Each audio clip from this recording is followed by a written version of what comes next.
Alors, avant de revenir sur ton parcours, j'aimerais parler de l'initiative qui fait ton actualité, c'est le Tour du Bénin en 80 jours, qui est une initiative sociale. Est-ce que tu peux nous en parler brièvement, s'il te plaît? Merci. Alors, tous les jeunes de notre génération se souviennent d'un dessin animé.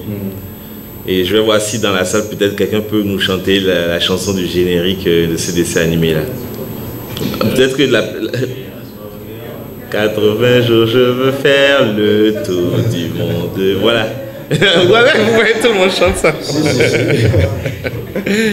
Ça passait sur ORTV. Il y a des choses que les jeunes générations ne pourront pas comprendre, ou ceux qui n'ont pas vécu dans ce bain-là ne pourront pas comprendre, mais je crois que nous tous ici dans la salle. Oui. On l'a senti quand même.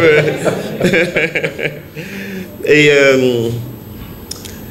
il y a quelque chose qui m'a marqué au cours du débat télévisé entre Patrice Talon et Lionel Zinsou en 2016.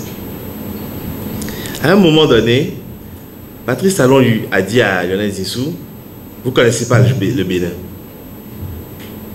Je crois que ça a été un tournant dans cet échange. Vous savez, dans tous les débats politiques, électoraux, il y a des phrases qui sont des tournants. Parce que, par exemple, lorsque Mitterrand dit, je crois, vous n'avez pas le monopole du cœur, des trucs comme ça. Donc, à un moment donné, cette phrase, vous ne connaissez pas le Bénin, est sortie. Et c'est quelque chose qui est dans ma tête. Je pense que lorsque j'ai souhaité désormais m'engager en politique, il y a une question essentielle qui s'est posée à moi-même. C'est vrai, je suis béninois, je connais le Bénin parce que je suis avocat au barreau du Bénin. Donc, je suis allé dans les zones les plus reculées, dans des tribunaux. J'ai fait des commissions d'office dans des tribunaux éloignés, qui sont au nord ou dans des villes très reculées. Mais je pense que si on veut s'engager en politique, il faut faire d'abord ce qu'on dit en anglais, c'est homework. Il faut faire son travail. Il faut faire ses devoirs de maison, il faut faire ses exercices, il faut préparer. Je n'ai pas envie de m'engager en politique pour appliquer des solutions qui sont déconnectées des besoins. Parce qu'on fait la politique, c'est pour servir, ce n'est pas pour se servir. Donc, si on veut trouver des solutions aux gens ou si on veut servir, participer à l'organisation de la cité pour le bien public, l'intuition que j'ai eue, c'était de partir à la découverte de mon pays à nouveau, bien que je le connais. J'ai d'abord commencé par faire le tour du Bénin avec mes enfants. Ok. C'était pour économiser les sous de billets d'avion. Mais vous savez, les enfants, c'est magique. Il vous suffit de leur raconter une histoire autour de ce que vous voulez faire pour transformer ce qui est économie de sous en magie. Alors j'ai dit à mes enfants, vous savez ce qu'on va faire cette année? On va faire le tour du Bénin. Bon, on n'a pas fait le tour du Bénin, hein. On a visité, je crois, 6 ou 7 villes, en allant un peu au nord, sud, à l'est, à l'ouest. Et donc, on a mis les sous des billets d'avion qu'on aurait pris de côté pour faire d'autres choses. Et nous sommes partis dans plusieurs villes. Et j'ai vu leur intérêt, leurs yeux briller. On est allé à Dassa, à Grand Popo, à Porto Novo, on est allé à plusieurs endroits. Et dans cette veine-là, avec l'action sociale que nous avons faite récemment, qui a été intitulée la rentrée classe, nous avons envoyé dans 200 écoles, partout dans le Bénin, des kits scolaires. Nous sommes plusieurs à s'être réunis. Donc nous allons, ce tour du Bénin en 80 jours, ce sera en fait dans les villes des CEG où nous avons distribué les kits. Donc on va faire d'une pierre deux coups, voir les directeurs et puis voir un peu les réalités locales. Ok, c'est super bien, c'est tout à ton honneur, tout à ton actif et à l'actif de l'équipe avec laquelle tu travailles. Mais pourquoi avoir choisi l'éducation au centre de cette initiative? D'abord, j'aime étudier. Ok. Je crois que ceux qui sont dans la salle et me connaissent depuis 40 ans savent que j'aime étudier. Je suis vraiment pas un génie, j'ai pas des 17, des 18 de moyenne. Je dois avoir dans les 14, 15 sur 20 de moyenne au cours de ma scolarité. Mais c'est pas parce que j'étais brillant. Je pense que C'est le fait. Je travaille. Okay. Et pour moi, l'éducation, c'est un trésor. Et je me dis, je suis né dans un environnement où c'était facile. Je ne pense pas que ce soit un acquis pour tout le monde.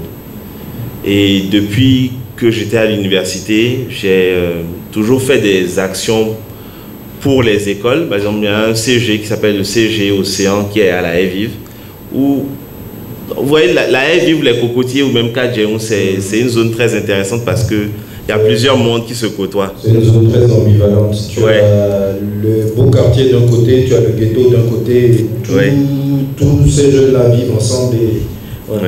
Chez nous, à la Haie-Vive ou à Kadjeon, il faut savoir que les enfants du quartier, en tout cas à mon époque, on jouait tous ensemble. Il n'y avait pas de distinction de qui avait une grosse maison, une petite maison. On vivait tous ensemble. Et parfois même, un jour, bon, j'ai rencontré un ami d'enfance à moi qui a un peu mal tourné, donc il traînait à Yerevan. Et mon chauffeur était étonné de me voir bavarder avec lui, quoi. Ouais. Vraiment fraternellement. Et voilà, c'est ça la Haie-Vive. La Haie-Vive, ce sont des contrastes.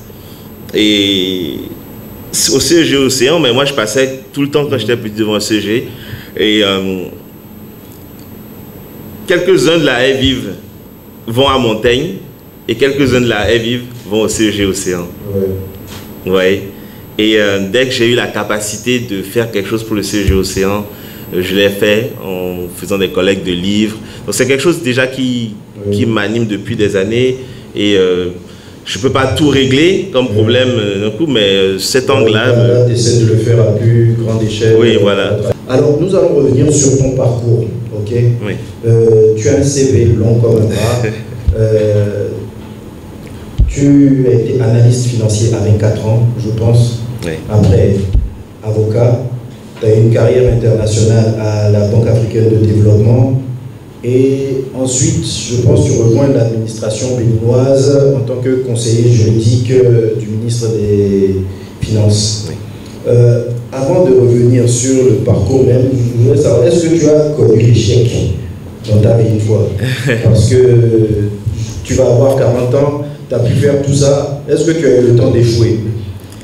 Alors, il y a dans la salle une personne qui est ma sœur. On a décidé, elle et moi, d'être des frères et sœurs jumeaux. Elle s'appelle Maïmouna. Je ne sais pas si elle connaît cette histoire, mais je vais raconter une histoire qui me lie au père de Maïmouna, qui est aussi mon père. Vous savez, nos pères, en fait, Jean-Léon, le professeur Jean-Léon Loïtogbe et mon père, Maître Léopold Loïtogbe, parce que bon, je suis avocat, fils d'avocat. Eh bien, ils nous ont éduqués comme des frères et sœurs. Donc, on est des frères et sœurs. Et le jour où je partais pour... mon oncle Jean-Léon, que j'aime beaucoup, m'a offert 2 grands cadeaux dans ma vie. On va retomber sur l'échec. Hein. Le premier grand cadeau qu'il m'a offert, c'est ma table pour réviser mon bac. Cette table, je crois que je fatigue beaucoup ma femme avec parce que je la trimballe partout. Quand je laisse ma table quelque part, je dis à la personne, je ne t'ai pas donné ma table, hein. Je reviens chercher ça. Donc j'ai trimballé ma table à Abidjan, je l'ai trimballée dans tous les sens. Et quand je laisse ma table, je dis, ça c'est ma table que mon oncle m'a donnée, je pars avec. Le deuxième grand cadeau qu'il m'a fait, c'est que le jour où je devais prendre l'avion pour aller en France,